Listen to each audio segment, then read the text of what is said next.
అమ్మ నమస్తే అమ్మ, నీ పేరు? మరి పోతుంది మరి అమ్మ ఏంటి నీ పేరు? నీకు ఎంత వస్తుంది ఇప్పుడు? పెన్షన్ వస్తుందా ఈ ప్రభుత్వం నుండి? 4,000 వస్తుంది. 4,000 వస్తుందా? ఎవరు తీసుకొచ్చిస్తున్నారు నీకు? గోపురపాలెం నర్సి అదే సచివాలయం వాళ్ళు వస్తున్నారా?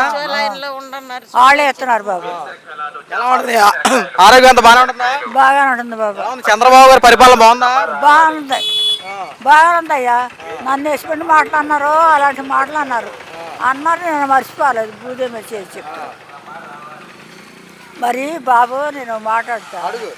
పడుతు వాళ్ళకి 1,500 వేస్తాను. మరి మా హాస్పిటల్ ముసలి వాళ్ళకి కూడా 1,500 వేయచ్చుగా. ఇప్పుడు నీకు 4,000 ఇస్తున్నారుగా? ఇస్తున్నారు. మరి ఆ 1,500 ఇచ్చే వాళ్ళకి 4,000 రావుగా? వాళ్ళకి పింఛనీ వస్తుంది. వాళ్ళకి పింఛనీ రాదు, వాళ్ళు 1,500 వస్తాయి. 1,500 ఇప్పుడు 4,000 తీసేసి నీకు 1,500 ఇమ్మంటావా? తీసేస్తారట. కాదయ్యా బాబు, కాదు తీసేస్తారట. వాళ్ళే కాదు, నీకు 4,000 తీసి 1,500 ఇమ్మంటావా? కాదు, ఆగు నేను అడుగుతున్నానుగా. కాదు బాబు, తీసేస్తారట 4,000. వాళ్ళే 1,500 ఇచ్చేది ఎవరికి? చదువు ఇప్పుడు ఉద్యోగం చేయకుండా ఉంటారు చూసావా? ఉద్యోగం వచ్చేంత వరకు 1,500 చదువుకుంటాను అంటుంది ప్రభుత్వం. నువ్వు ఉద్యోగం చేస్తావు ఇప్పుడు? నాకు వద్దులే, పైకి వెళ్ళా చేత. అది మరి. అమ్మా మీ పేరమ్మా? నా పేరు కామేశ్వరమ్మ, పోతురాజు కామేశ్వరమ్మ. అమ్మ ఇప్పుడు చంద్రబాబు గారు ఇస్తున్న 4,000 అందుతుందా పెన్షన్? 4,000. ఎవరు తీసుకొచ్చిస్తున్నారమ్మా? ఎవరు తీసుకొచ్చిస్తున్నారు మీకు? సచివాలయంలో వచ్చేస్తున్నారా? సచివాలయంలో ఉండ నరసింహ తెచ్చిస్తుంది. ఎలా ఉంది చంద్రబాబు గారి పరిపాలన? ఎలా ఉంది? మాట్లాడారు. మాట్లాడలేదు. ఎలా ఉంది? బాగుందయ్యా. బాబా నమస్తే. నమస్తే. నీ పేరు? కరెంటేశ్వరరావు, సమారపాడు, గంజూరు మండలం. ఏ పని చేస్తావు? బాగానే ఏ పనికి వెళ్ళిపోతున్నా. ఇక్కడికి వెళ్ళండి బాగా వెళ్ళిపోతున్నా. ఎలా ఉంది ఇప్పుడు చంద్రబాబు గారు అధికారులకు సంవత్సరం పరిపాలన పూర్తయింది మొన్నటితో? ఎలా అనిపించింది? మొన్న జూన్కి 12కి సంవత్సరం పూర్తయింది.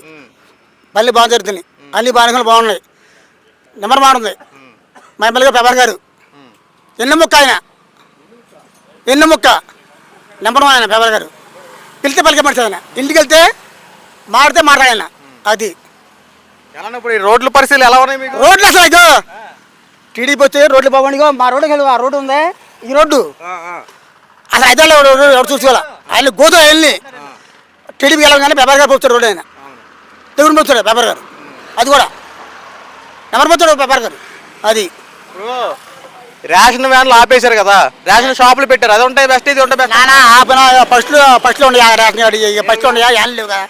ఇప్పుడు ఏదో ముసలి కొలికి ఇస్తాను ఇచ్చుకొని తెచ్చుకుంటా వెళ్ళి దానికి ఎగారు దానికి ఉచిత బియ్యం ఏముంది దానికి ఉచిత బియ్యం అయ్యి తెచ్చుకుంటా వెళ్ళి లేవాడికి ఏమన్నా కొద్దిగా ఇంటికి వెళ్ళి అని అంటాం చెప్తున్నాం మేము. అలా కాదు, కొద్దిగా వెళ్ళిన వాళ్ళకి ఇంటికి వెళ్ళి ఇమ్మంటాం. అది అంతవరకు ఏం పర్లా, అదేం పర్లా. అన్నీ మామూలుగా ఉన్నాయి, అన్నీ బాగున్నాయి, పర్లా. అది పండి అంత పండి ఏమా జగన్ అప్పుడు ఒకటి వేసేటికి గచ్చిపోయారు. ఇప్పుడు ఇద్దరు ముగ్గురు పడుతున్నాయి.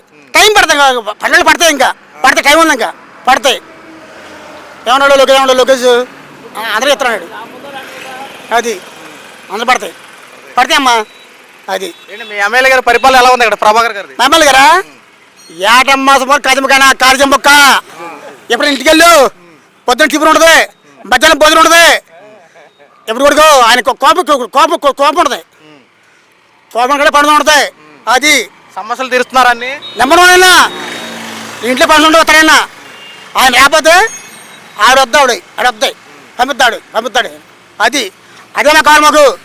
అది అంతేగాని ఆయన నెంబర్ 1 అయినా 150 సీట్లు నెంబర్ 1 ఎమ్మెల్యే గారు, మా ఎమ్మెల్యే గారు ఎవరు గారు. ఏమా ఎస్ అని చెప్పాలి. ఎస్ అది. అమ్మా నమస్తే అమ్మా. మీ పేరు? పోతురాజు బాయమ్మ అండి. ఏం చేస్తారమ్మా మీరు? నేను చేయనండి, ఇంటికాడే ఉంటారా? ఇప్పుడు చంద్రబాబు పరిపాలన ఎలా ఉంది? బాగానే ఉందండి. పెన్షన్ 4,000 ఇస్తున్నారు. ఇప్పుడు ఎవరు తీసుకొస్తున్నారు? సచివాలయం వస్తున్నారు, ఇంకెవరైనా ఇస్తున్నారా? ఆమె నర్సు గారే వచ్చేస్తున్నారు. నర్సు గారే వచ్చేస్తున్నారండి. బాగానే ఉంది. ఇప్పుడు ఎలా ఉన్నాయి మీ రోడ్లు పరిస్థితులు అన్నీ ఎలా ఉన్నాయి? బాగున్నాయా? రోడ్లు బాగానే ఉన్నాయండి. అక్కడ ఖాళీ మటుకు రోడ్లు బాగోలే. అవును, కొత్త కాలనీ అండి. రేషన్ వ్యాన్లు ఆపేశారు, రేషన్ షాపులు పెట్టారు. రేషన్ తీసుకున్నారు ఈ మధ్యన? తీసుకున్నామండి. రేషన్ వ్యాన్లు రావట్లేదు, షాపులు పెట్టారు. షాపులోనే పెట్టారు. షాపులు ఉంటే బాగుందా, వ్యాన్లు ఉంటే బాగుందా? యాన అంటే ఇంటికి వస్తుంది, షాపులు అంటే అక్కడ ఉండి మోసుకొచ్చుకోవాలిగా. మరి ఒకవేళ మీరు ఉన్న టైంలో వ్యాన్ వచ్చే టైంలో మీరు లేరనుకో, ఆ నెల రేషన్ ఉండేదా మరి? మరి తెల్లారిస్తారు కండి. అదే వాళ్ళు లేకపోతే మీకు ఆ నెల రేషన్ ఉండేదే లేదా? ఉండేదండి, బాగానే ఉండేదండి. 5వ తారీఖునైనా కూటమి ప్రభుత్వం పెన్షన్దారులకి ఎవరైతే లబ్ధిదారులు ఉన్నారో వాళ్ళకి అన్న మాట ప్రకారంగా 4,000 రూపాయలు ఇచ్చి ఆదుకుంటా ఉంది. వైఎస్ జగన్మోహన్ రెడ్డి లాగా ఇక్కడ దశల వారీగా 250 అలా పెంచడం అలాంటి ఏమీ చేయలేదు చంద్రబాబు నాయుడు గారు. అన్న మాట ప్రకారంగా 4,000 రూపాయలు అక్షరాల వాళ్ళకి అందిస్తూ ఉన్నారు. కానీ జగన్మోహన్ రెడ్డి అది కరెక్ట్గా సిగ్నేచర్ పెట్టేటప్పుడు, ముఖ్యమంత్రిగా ఈ యొక్క సంతకం పెట్టేటప్పుడు తొలి హామీ పెన్షన్ల పెంపు అని చెప్పి ఆ రోజున ఏం మాట్లాడంటే, అవ్వా తాత మీకు 250 రూపాయలు పెంచినా తాత సంతోషమేనా, చక్కగా ఉన్నారని చెప్పి మాట్లాడినటువంటి జగన్మోహన్ రెడ్డి చాలా ఆస్తో ఎదురు చూశారు పాపం. అప్పుడు తీరా చూస్తే 3,000 రూపాయలు ఇస్తారన్నాడు అని చెప్పి ఆస్తో ఎదురు చూస్తే 250 పెంచాడు, 2,250 రూపాయలు ఇచ్చాడు. జగన్మోహన్ రెడ్డికి 3,000 ఇస్తానికి 5 సంవత్సరాలు పట్టింది. ఇక్కడ చంద్రబాబు నాయుడు గారు అన్న మాట ప్రకారంగా 3,000 రూపాయలు అక్షరాలు ఇస్తా ఉన్నారు. ఇది చంద్రబాబు నాయుడు గారికిను జగన్మోహన్ రెడ్డి గారికి ఉన్నటువంటి తేడా. అంతేకాకుండా వికలాంగులకి జగన్మోహన్ రెడ్డి 3,000 రూపాయలు ఇస్తే చంద్రబాబు నాయుడు గారు ఏకంగా 6,000 రూపాయలు ఇస్తా ఉన్నారు. పూర్తిగా మంచానికే పరిమితం అయిపోయి లేవలేని స్థితిలో ఉన్నటువంటి వికలాంగులకి జగన్మోహన్ రెడ్డి 6,000 ఇస్తే చంద్రబాబు నాయుడు గారు ఏకంగా 15,000 రూపాయలు ఇచ్చి ఆదుకున్నారు. ఇప్పుడు చాలా సందర్భాల్లో కొన్ని చోట్ల కొన్ని అశుభమైన మాటలు మనం వింటూ ఉంటాం. నా కడుపును చెడబుట్టేవరా, ఏంట్రా నువ్వు ఏ పాపం చేస్తూ ఇలాంటి వాళ్ళు పుట్టారా అని చెప్పి కొంతమంది మంచానికే పరిమితమైనటువంటి వికలాంగుల్ని దూషించినటువంటి మాటలు మనం చాలా వింటూనే ఉంటాం. కానీ చంద్రబాబు నాయుడు గారు తీసుకున్న నిర్ణయం చూసారు. ఇది 15,000 రూపాయలు ఇచ్చి ఆదుకుంటారంటే ఏ మనుషులైతే తిట్టుకుంటున్నారో ఆ మనిషే ఈరోజు కుటుంబాన్ని పోషించే ఒక సాధనంగా 15,000 రూపాయలు అతనికి ఇచ్చి కుటుంబాన్ని పోషించేలా చేస్తున్నారంటే చంద్రబాబు నాయుడు గారికి ఈ విషయంలో హ్యాట్స్ ఆఫ్ చెప్పాలి. నిజంగా జగన్మోహన్ రెడ్డి ఇలాంటి ఆలోచనలు నీకు ఉంటే కనుక నిజంగా ఈసారి ముఖ్యమంత్రి నువ్వే అయ్యేవాడు అయ్యా.